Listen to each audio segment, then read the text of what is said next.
Discovering how identifying and living by your core values can lead to greater fulfillment and purpose. Are core values really that important?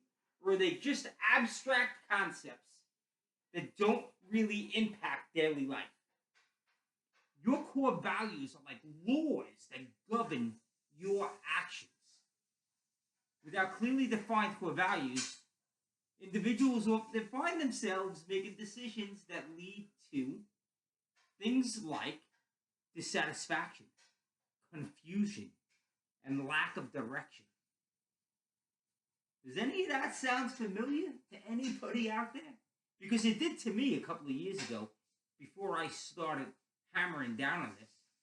Identifying and adhering to your core values provides a clear framework for decision making, guiding your actions and ensuring that your life is aligned with what really truly matters to you.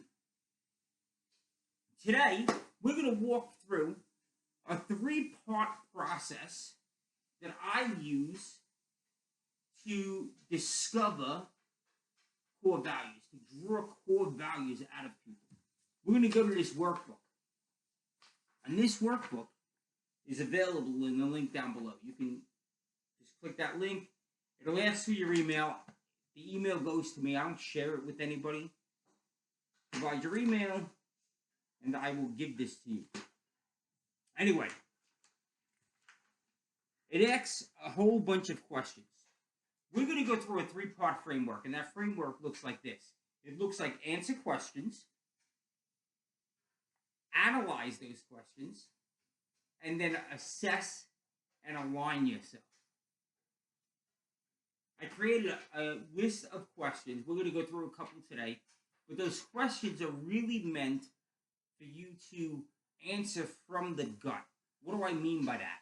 Don't let that prefrontal cortex enter into the conversation. Most of the time, I'm talking about how I want our consciousness to slip one by the goalie being our subconscious. We want to slip one by the goalie. Today, I want our subconscious to really shine, because the subconscious is going to really tell you what's deep down, where you're really coming from. A lot of times, we feel stuck, and we feel stuck because what the direction we want to move in isn't the direction that we're moving in. Why aren't we moving in that direction? We're not moving in that direction because of our subconscious. We're not aligned. Our conscious isn't aligned with our subconscious. And when the subconscious is confused, it goes to its file cabinet, and it looks through its files, and it says, all right, this is what we're going to do. Your subconscious is really the entity that rules the roost, that wears the pants in the family. Today, we want to feed that subconscious. We want to let that subconscious shine, because that subconscious is going to reveal things to us, and then we're going to use those things that our subconscious reveals to slip one past the goalie. See how I'm all about using the systems and the processes that we naturally have. We use those for our benefit. We kind of turn the cards on our subconscious. Our minds know exactly what to do. Our bodies know exactly what to do. We just have to give it that leadway. We have to let it run. But when we let it run, we have to control the direction it runs in without it knowing that we're controlling it. How do we do that? We rewrite those files. How do we rewrite those files? This is one of the processes we use. So, a couple of questions we're going to ask ourselves to get the juices flowing. No right or wrong answers here. The only answer I want to see when you write down your answers, whether you actually download this or not, or you just use the questions that I'm blurting out, when you write out your answers, there's going to be an answer that pops up immediately. When that answer pops up immediately, that's your You're going to have that answer pop up, and then what's going to happen is it's going to make it to the prefrontal cortex. When it makes it to the prefrontal cortex, you're going to start analyzing that answer, talking about that answer. All of a sudden, there's going to be a whole bunch of chitter chatter. Wipe out that chitter chatter. Go with what conjures up first. Let your subconscious have the stage this one time, so that you're giving it rope. Right? I used to say this to my kids all the time. I'm just going to give you enough rope till you hang yourself. Then I'm going to yank it back. You're giving your subconscious that rope, that leadway, and then you're going to whack! You're going to get your revenge. And your revenge is going to be, you're going to rewrite folks' files. You're going to use your subconscious and what it does against itself. And it's not even going to know it. So, a couple of questions here. What do we got? We have...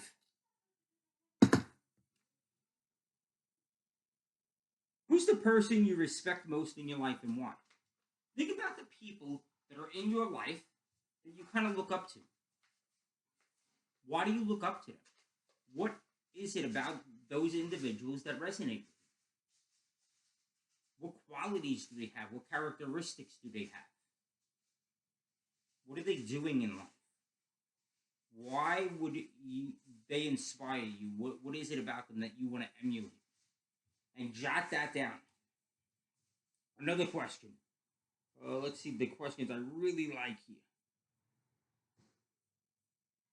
What are some things people cannot stop you from doing? This is another great question. So what are those things that you're just so drawn to that you have to... Excuse me 1 second. That dog barking? Listen, this is real life here. That dog barking was my son's text message, and he's out in the woods right now on an adventure, and he's just telling me that he's okay. So that's real life. What are some things that people cannot stop you from doing? So what is it that you're so drawn to? What are those conversations that you're sitting in the dining, you hear somebody talking about it at the table next to you, and you just have to interject yourself? What gets you super excited? What are the 3 most important values I want to pass along to my children, my nephews, my nieces, right? So it's my children if I have children, but for anybody that's single out there, your nieces and nephews. Maybe it's your next door neighbor's kid, because you're good friends with your neighbors and you don't have anybody else like. But those people that are close in your life, especially those young ones, the people that you want to have influence on, what do you naturally have influence on? What are the values you want to pass on to them? What are the top 5 or 10 qualities of the ideal man or woman? So what do you see as this is what a man is, or this is what a woman is, depending if you're a man or if you're a woman? Like, what do you see a man being? What do you see a woman being? What do you aspire to be? Let's talk about some of the... Now, you know what? These are 2 more key ones. These are really important, and then we're going to get into opposites. What do you spend your money on, and what do you spend your time on? So what are you spending your money on? Are you spending your money on vacations? Nothing wrong with that. There's no judgment here. If you're spending your money on vacations, maybe you value travel. Maybe you value exploration. But what are you spending your money on? Is it travel? Is it books? Is it education? Is it lawn care, landscaping? Maybe you really value a very nice front of your house and backyard, a very nice place to come home to. It doesn't matter. This society is always placing expectations on us. Fuck them. Right? It's what matters to you, not to them. So what are you spending your money on? And what are you spending your time on? What are those things that really draw you? Maybe you're the individual that really likes mowing the grass and having a manicured lawn, and that's how you spend your time. Maybe you spend your time on things that benefit the family. Like I'm always doing things that benefit the family. Moms do this all the time, right? Moms, like those soccer moms, right? They're driving kids back and forth to soccer and dance and Boy Scouts and baseball games and football games. And they're all over the place. What is it that you're spending your time on? Because that's how you dig deeper. That's how you go deep. That's how you get under the surface of what you believe your values are. Let's go into a couple of opposites. I love these two questions because they're opposites of what do I like, who do I aspire to be, who inspires me, all of that. It's who are the three people you despise of the most and why? There are people in your lives that you just despise. And this can be people like your neighbor or somebody you physically know, or it could be, let's say, a politician. Politicians are great. There are politicians I absolutely despise. And if you despise a politician, why?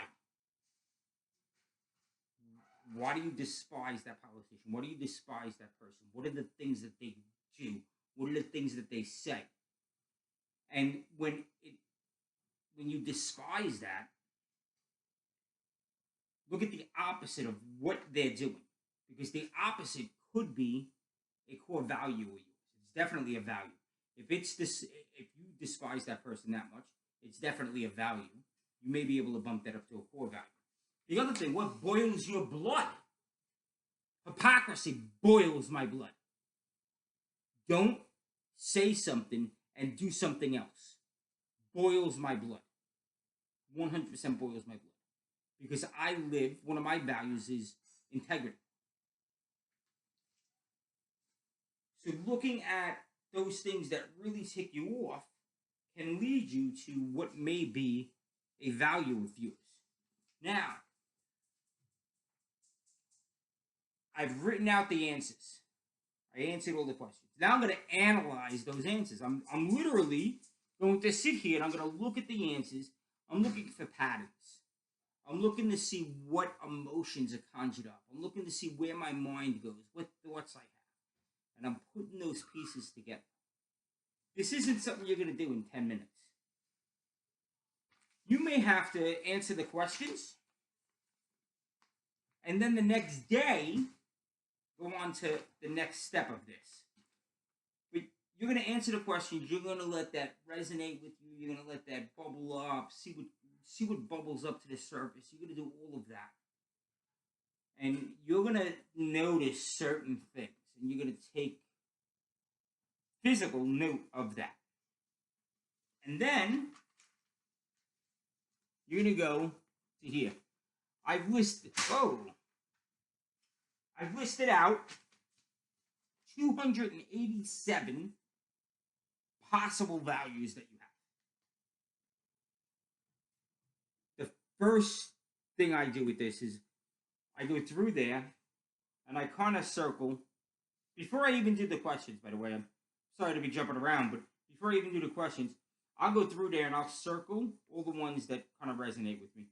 And out of 287, I'll probably circle 150. And then those questions, I'll end up narrowing them down to, let's say, 50. And then I have to do one of two things. I have to sit there and say, all right, what are these, like, which ones really resonate with me? Or if I get to the point where I'm kind of like, these all resonate with me, I take this, I throw it off to the side, and I go do something completely like off the grid of working on my mindset. I'll go out and I'll go for a hike, I'll go for a walk, I'll go for a run, I'll go split wood, I'll go turn a pen, like wood turning. Do whatever you do to kind of like reset your mind. Like just, all right, I'm in overwhelm. I'm just going to go relax and I'll come back to this tomorrow. And then I come back to this, and I will start really analyzing and looking at words, and this is key, paying attention to how I feel. So I'll look at a word, I'll pay attention to how I feel. Does it really hit home with me? And I'll start crossing out more and more words. And eventually I'll get down to like 20. And then I want you to get down to 10. When you get down to 10, you start picking which ones really resonate with you and which ones you want your core values to be. Your core values are really a compass and a filter. They're a compass to lead you in a certain direction. And they're a filter that when I have to make decisions, especially tough decisions, if I make those decisions through the filter of my core values, then I'm aligned with who I am. And that decision can never be wrong. It doesn't matter what the result of that decision is. It can't be wrong if it aligns with you. That decision may cause all sorts of stuff, but it aligns with you. You're going to be able to sleep at night. One of my filters is, can I sleep at night with the decision that I made? Now, you've narrowed it down to 10 10 values, let's say. You pick your 3 to 5 core values, those values that you're going to live your life by. Me, when I went through this activity, I picked freedom, loyalty, integrity, and solutions. Very solution oriented. Don't come to me with excuses. Don't come to me with what if this, what if that. But my guys at my guys at my preschool, the people that report to me, they know that when they have a challenge and they come to me with that challenge, they have to also bring possible solutions.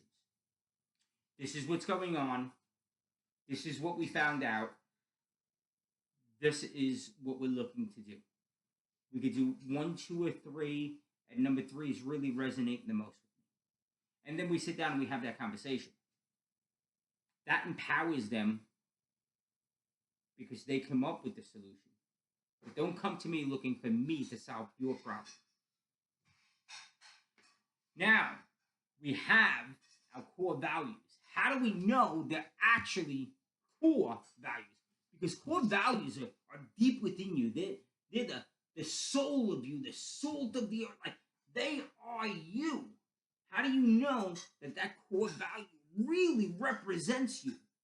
Because if you're going to be going out there and making decisions based on these core values, they have to align with who you are in the very fabric of yourself. I'm glad you asked. That leads me to 3 questions. Can you answer these 3 questions